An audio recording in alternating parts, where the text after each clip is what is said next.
Hello, and welcome to another video. This video we are going to look at binomial probability experiments and calculating the binomial probability outcomes for these examples using Geogebra. Example 4.15 says, during the 2021-22 NBA season, Robert Williams III of the Boston Celtics had the highest field goal completion rate in the league. He scored with 72.6% of his shots. Suppose you choose a random sample of 80 shots made by Robert during the 2021-22 season. Let x equal the number of shots that scored points. Would this be a binomial probability distribution for x? Well, an experiment? Yes, this would, because we have a fixed number of trials. In this case, n is 80. Looking at a sample of 80 shots. These shots that are taken are independent, meaning the outcome of one does not affect the outcome of another, and there are only two outcomes. Either his shot scores or his shot does not. First thing it asks is to calculate the mean. The mean is the expected value. So if we were to talk about this in terms of the expected number of shots that scored points, well, if we look at 80 attempts being made with a probability of success of 72.6, we're just trying to find 72.6% of 80. Using Geogebra, we can just type in 80 times 0.726, and we'll get 58, essentially 58 shots. Then it asks us to find the standard deviation. Recall, I should probably put the formulas here. The mean is n times p. The standard deviation formula is n times p times q.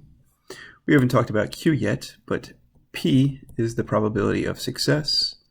So 72.6% chance, or 72.6% of his shot score makes.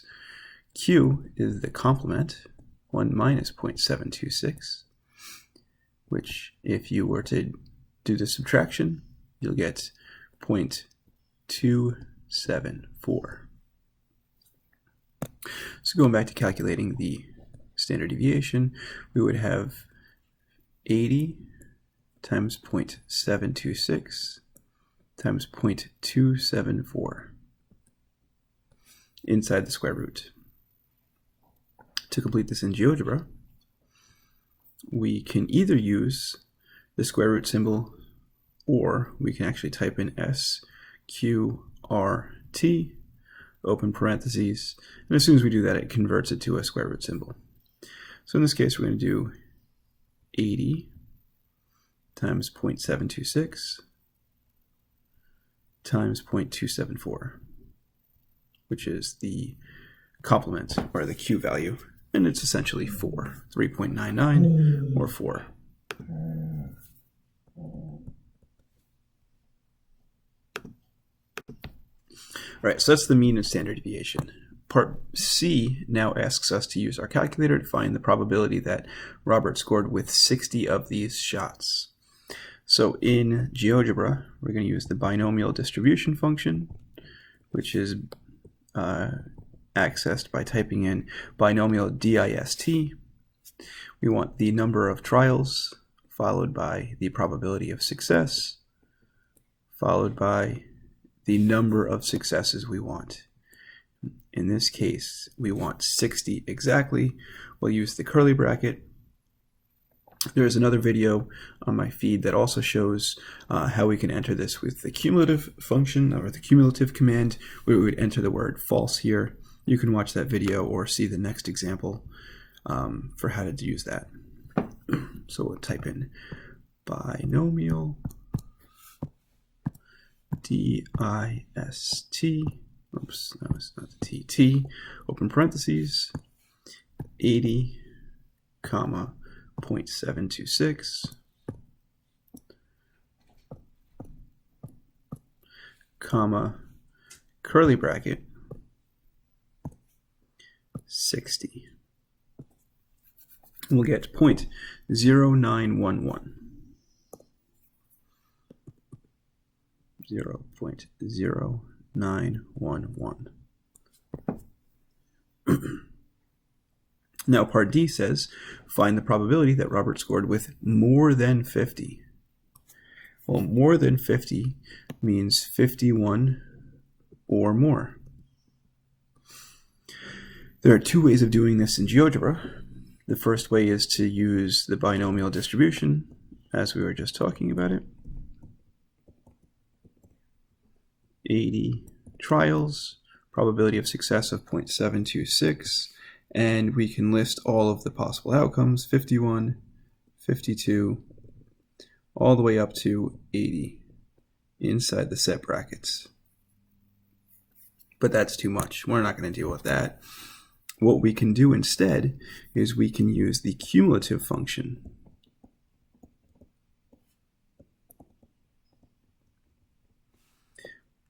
Where we will type in the binomial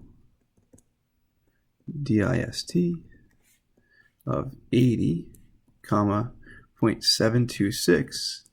And I'm going to pause here for a second. Essentially what we can do is we can come up with a binomial probability distribution, or a table, where x represents the number of shots that were successful, and p of x is their associated probabilities.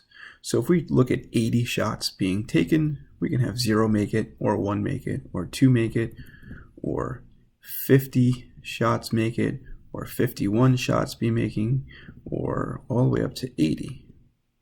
We can find all of these associated probabilities by finding the binomial for each individual outcome.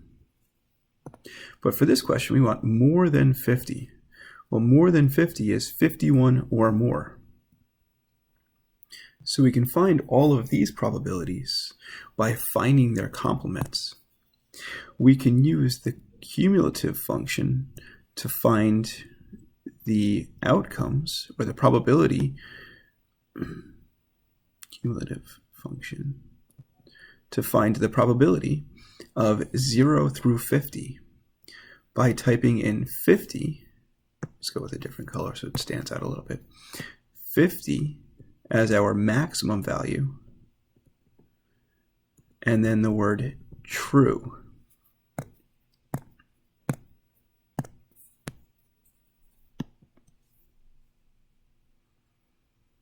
So really quickly, 50 is the value that we want up to and including. Since we want more than 50, we want 51 to 80. This is the solution we want to find, 51 through 80. So what we're going to do is use the cumulative function to find all of the values up to and including 50. And then the word true means that we want this to actually be cumulative. This is the command to make it a cumulative function. So finding this value in GeoGebra will give us all of the values from 0 to 50. I'll show that real quick.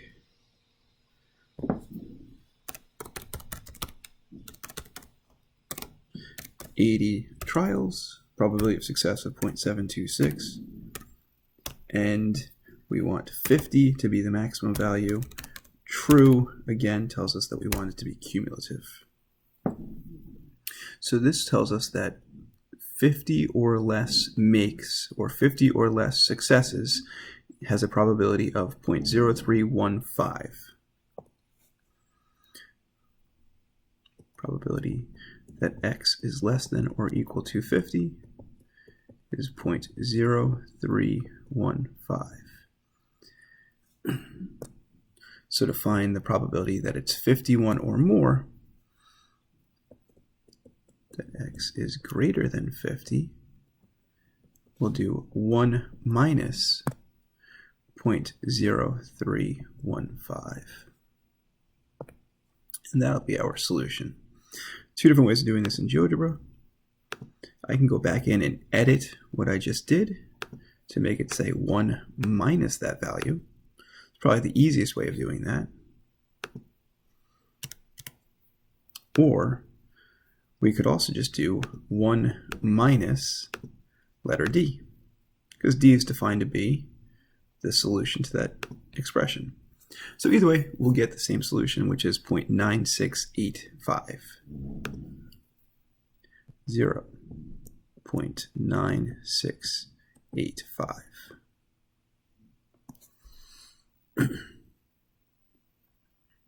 All right. Now we've got a few more examples here. First example says, an online retailer observes that on average, 15% of visitors to their website make a purchase. If they have 1,000 visitors in a day, what is the probability that fewer than 100 visitors make a purchase? First thing we need to figure out, is this a binomial? Well, we have only two outcomes. Either they make a purchase or they don't. We have a fixed number of trials. In this case, we have 1,000 visitors of the website. And the probability that those visitors make a purchase is 0.15. We want to find fewer than 100. So we want to find x is less than 100. So it's a little bit confusing, not too bad, but basically what we're saying here is x can be anything from 0 to 99. So x has to be between 0 and 99, or how we can write this symbolically would be 0 is less than or equal to x, which is less than or equal to 99.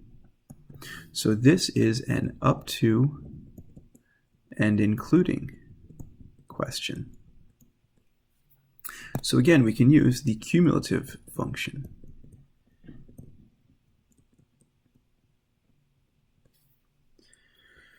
So in Geogebra, we're going to use the n value of 1,000, p-value of 0.15, maximum value of 99 to be included, because it says fewer than 100, it's strictly less than 100, and we'll type in the word true at the end.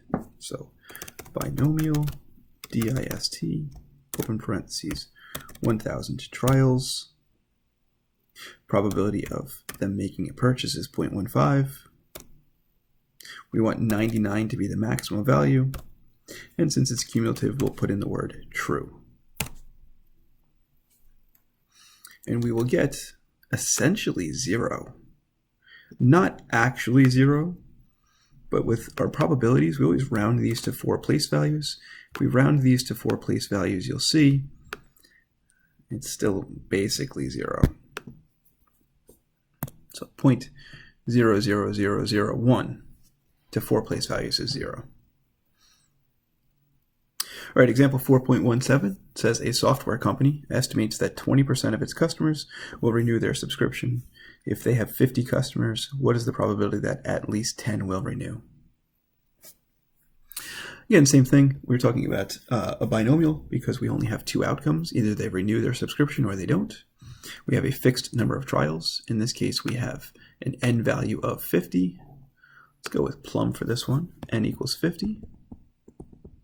The probability that they renew their subscription is 0.2, and they are independent.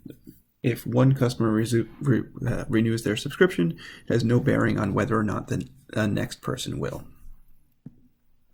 So we would now want to find an x value of at least 10. What does that mean? At least 10. Well, at least 10 means 10 or more. 11, 12, all the way up to 50. At least 10 means 10 or more. So now in the binomial distribution command, we can enter all of these values in the curly brackets or the set brackets. But there are so many numbers in here, it's going to take us a really long time to enter all of them. So instead, we can look at this as a distribution or a table, where we put our x values in the left column and our probabilities in the right column. X represents the number of customers that will renew their subscription. We could have 0 or 1 or 2, all the way up to 10, and then 11, and then all the way up to 50. And we could find each individual probability by using the binomial distribution function for that value. But more than 10 would mean that we're trying to find 10 or more. Sorry, at least 10 would mean 10 or more. So what we can do is we can use the cumulative function, the cumulative command, to find the probability that x is less than or equal to 9, and then from there find the complement of that by subtracting from 1 to find the range of values that we do want. So I'm going to jump right to the solution here. We can just type this in as the 1 minus binomial distribution of 50 customers with a probability of 20% that they will renew. I'm going to need a little more room. Let's just slide this over. Where we want 9 as our maximum value, because that's the cutoff. We want more than 10 or more. So we want more than 9, so 9 is our cutoff. We'll type in the word true. And this one single command with the 1 minus out in front will give us our solution. So I'm just going to use the keyboard for this. 1 minus binomial dist 50 customers where 20% of them renew. We want 9 or less for the subtraction here, and we will get our solution of 0.5563.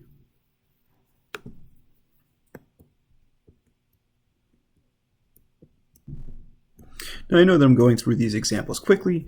I suggest that if I'm going through them too quickly, you pause the videos whenever you need to so that you can copy down whatever you need to copy down and or try them on your own along with me. Last example for today's video says that a light bulb manufacturer claims that their light bulbs have a defect rate of 5%. If a box contains 20 bulbs, what is the probability that exactly 2 bulbs are defective? Again, binomial, we have 2 outcomes. Either it's defective or not. We have a fixed number of trials. In this case, there are 20 light bulbs that we are testing. The probability of success is 0.05. In this case, we're defining a success is a defective light bulb. I don't know that I would consider that a success in my own opinion, but whatever. And then we want exactly 2. So pretty straightforward. Just going to go right back to Geogebra. Binomial dist 20 light bulbs. Probability of success is 0.05, and we want 2 of them, but we need to put that in the curly brackets. If you're using a computer of any kind, the curly brackets are above the enter button towards the right side. Now that's one way of getting the solution, but as I mentioned earlier, it's kind of strange that we're defining success to be a defective light bulb. So if we were to talk about this in a different way, we could say that a success is to have a good light bulb. So if we define success to be a good light bulb, or a non-defective light bulb, that means we have a 95% chance of choosing a light bulb that is good. If that was the case, out of 20 light bulbs selected, 2 of which are defective, that would mean we're trying to find the probability of 18 being good. So it changes our entry just a little bit here. Binomial dist, open parentheses, 20 light bulbs with 95% of them being good, and we want exactly 18 of them to be good. And you'll see that the probabilities are exactly the same. So just a quick review. If we are looking for the exact value, we can use the curly bracket and enter in the value.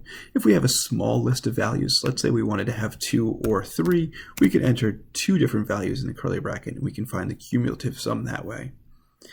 However, if we wanted to find multiple values, like 0 through 9, we would use drop the curly brackets, use 9 as the maximum value, and we can use the command true to make this a cumulative probability distribution. All right, I hope that this video helps. Have a great day. Thanks for watching.